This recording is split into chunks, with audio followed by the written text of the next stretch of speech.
Students at Liberty Pines Academy in St. Johns County now taking action to get their children to and from school safely. So it's a story you've been following closely, and on your sides, Claire Alfrey, she joined one family on their morning commute to school to see what it's really like for students who don't have access to a school bus. Kika and Lou, good morning. Well, just yesterday, another crash happened during the walk for students that go to Liberty Pines Academy here right behind me along 9B and the St. John's Parkway.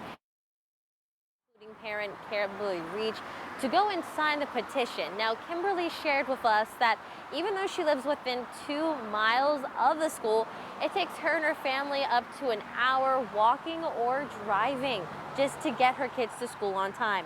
When her and her husband moved to the St. John's Forest neighborhood, they had no idea they would have to choose between their students walking over a busy highway or being responsible for their transportation. Being an active duty military family, there are times during the school year where Kimberly is all by herself and she has to get her kids to school, waiting in a car drop-off line that stops moving traffic a mile away. Seeing all the accidents that have been constantly on 9B in the St. John's Parkway, she worries about the days where her kids have to walk to school because walking on the sidewalk doesn't necessarily mean that they are safe, inspiring her to create a petition to have a bus come to their development.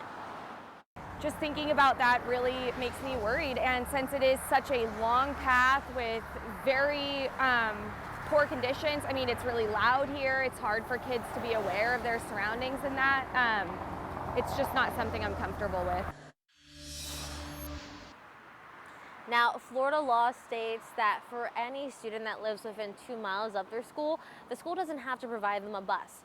Now, that petition that Kimberly has started has more than 300 signatures, and her goal is to reach 400, all for her and her neighbors to have a bus. Reporting in St. Johns County, Claire Alfrey, First Coast News, on your side.